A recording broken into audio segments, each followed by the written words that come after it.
अरे पापा वो देखो मम्मी। अरे बेटा, तेरी मम्मी यहाँ पर कहाँ से आ जाएगी? तेरी मम्मी तो बच्चों को स्कूल में पढ़ाने के लिए गई है। अरे पापा वो देखो मम्मी रिक्शा चला रही है। रिक्शा चला रही है? कहाँ? अरे हाँ बेटा, ये तो तेरी मम्मी ही है, लेकिन ये यहाँ पर रिक्शा क्यों चला रही है? तेरी मम्मी तो हमसे बोलकर गई थी कि वो स्कूल में बच्चों को पढ़ाने के लिए जाती हैं, फिर ये यहाँ पर रिक्शा क्यों चला रही हैं? चलो पापा मम्मी के पास चलते हैं। हाँ बेटा, तू बिल्कुल सही बोल रहा है, हम तेरी मम्मी के पास जरूर चलेंगे, क्योंकि तेरी मम्मी ना बहुत बेकार काम कर रही है। हमसे बोलती थी कि बच्चों को पढ़ाने जाती हूँ और यहाँ पर ये रिक्शा चला रही है। आ बेटा, हम चलकर बात करते हैं उससे अभी। सुमन, क्या है ये सब और तुम यहाँ पर ये क्या कर रही हो? रोहित, तुम इस जगह पर क्या कर रहे हो? अरे मेरा छोड़ो, मैं यहाँ पर क्या कर रहा हूँ? मैं तो किसी काम से आया था। तुम मुझे बताओ कि तुम ये सब क्या कर रही हो? वो रोहित, बस बस, रहने दो, तुम्हें कुछ भी बताने की जरूरत नहीं है। मैं जान चुका हूँ सुमन कि तुम ना जो भी काम कर रही हो, बस उस काम की वजह से हमारी इज्जत डुबाने में लगी हुई हो। तुमने तो हमें कभी नहीं बताया कि तुम रिक्शा चलाने के लिए जाती हो। तुम तो हमसे बोलती थी कि रोहित मैं तो बहुत अच्छे स्कूल में बच्चों को पढ़ाने के लिए जाती हूँ, इसीलिए मैंने तुम्हें कभी नहीं रोका। अगर मुझे पता होता ना कि तुम ये रिक्शा चलाने के लिए जाती हो तो कभी नहीं निकलने देता मैं तुम्हें घर से।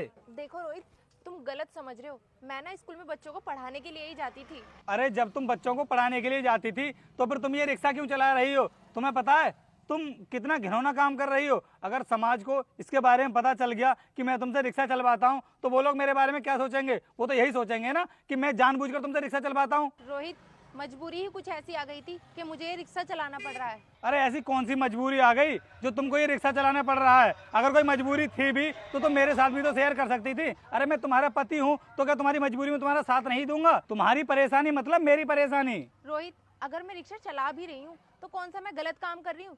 और वैसे भी तुम पूरे घर की जिम्मेदारी उठाते हो तो मेरा भी हक बनता है कि मैं उसमें तुम्हारा हाथ बटाऊं, तुम्हारा साथ दूं, क्योंकि मैं तुम्हारी पत्नी हूँ। मुझे पता है कि तुम घर के खर्चे उठाने के लिए ही काम करती हो, लेकिन तुम बच्चों को पढ़ाने के लिए स्कूल में जाती तो हो, तो उसके बाद तुमको ये रिक्शा चलाने की क्या जरूरत है? क्योंकि सुमन, तुम नहीं जानती हो कि लोग इस काम को कौन से नजरिए से देखते हैं। अगर तुम्हारी जगह पर कोई लड़का चला रहा होता वो तो ठीक है, लेकिन तुम औरत होकर के ऐसा काम करोगी तो लोग तो गलत ही समझेंगे ना।